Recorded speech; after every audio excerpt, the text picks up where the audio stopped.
Hello student, आज का हमारा नया टॉपिक है निकट दृष्टि दोष। निकट दृष्टि दोष, तो उसके बारे में सबसे पहले हम थोड़ा थ्योरी पढ़ेंगे जो इसमें दिया गया है, उसके बाद हम समझेंगे है क्या इसमें। तो थ्योरी में है हमारा, जिस नेत्र में निकट दृष्टि दोष होता है वह दूर स्थित वस्तुओं को स्पष्ट नहीं देख पाता है, लेकिन वह निकट की वस्तु को स्पष्ट देख सकता है। ऐसे दोष युक्त नेत्र में दूर रखी वस्तु का प्रतिबिंब रेटिना पर ना बनकर रेटिना के सामने बनता है। क्लियर?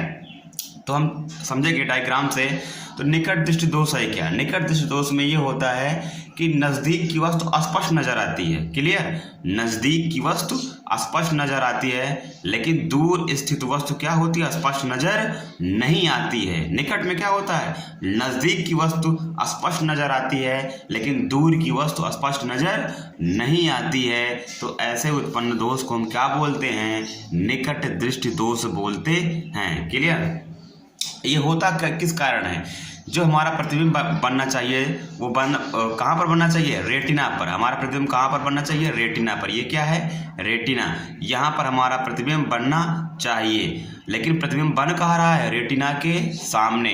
क्लियर? रेटिना के सामने यहाँ पर हमारा प्रतिबिंब बन रहा है। इस कारण से यह दोष उत्पन्न हो रहा है। क्लियर?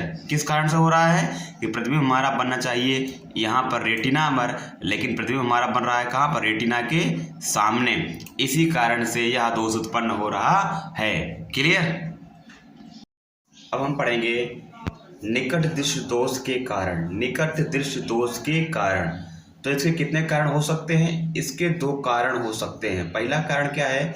नेत्र गोलक का लंबा हो जाना, अर्थात नेत्र लेंस और रेटिना के बीच की दूरी का बढ़ जाना। ये हमारा क्या है? नेत्र गोलक है। क्या है हमारा? नेत्र गोलक है।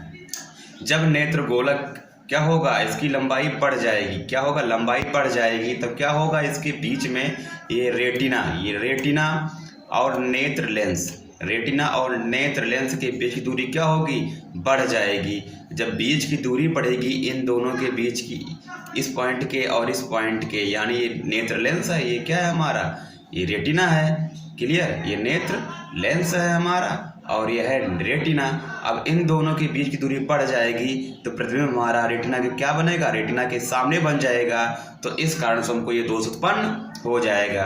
क्लियर? और दूसरा कारण हमारा नेत्र लेंस का आवश्यकता से अधिक मोटा हो जाना, फलस्वरूप उसकी फोकस दूरी का कम हो जाना। जब नेत्र लेंस क्या होगा? आवश्यकता से अधिक मोटा हो जाएगा। क्लियर? आवश्यकता से अधिक मोटा हो जाएगा तो इसकी फोकस दूरी जो यहाँ पर थी, इसकी फोकस दूरी घटकर कहाँ पर आ जाएगी? यहाँ पर आ जाएगी। इस कारण से हमको ये दृष्टि दोष देखने को मिलेगा। क्लियर? इसके दो कारण हो गए। किस कारण से हमको निकट दृष्टि दोष होता है। अब चलेंगे उपचार के बारे में। उपचार देखो, उपचार में इस दोष को दूर करने के लिए उचित फोकस दूरी के अवतल लेंस के चश्मे का उपयोग किया जाता है। अवतल लेंस दूरस्थ वस्तु से आने वाली समांतर किरणों को इतना अपसारित कर देता है कि दूरस्थ वस्तु का स्पष्ट प्रतिबिंब रेटिना पर बनता है। क्लियर? यहाँ पर हमने क्या लिया है? अवतल लेंस। ये क्या कर रहा है? समांतर आती हुई किरणों को अपसारित कर दे रहा है, और इतना अपसारित कर दे रहा है कि हमारा प्रतिबिंब जो यहाँ पर बन रहा था इस पॉइंट पर, अब कहाँ बढ़ने लगा? रेटिना पे बढ़ने लगा, जिससे हमको क्या हुई? वस्तु स्पष्ट नजर आने लगी। क्लियर?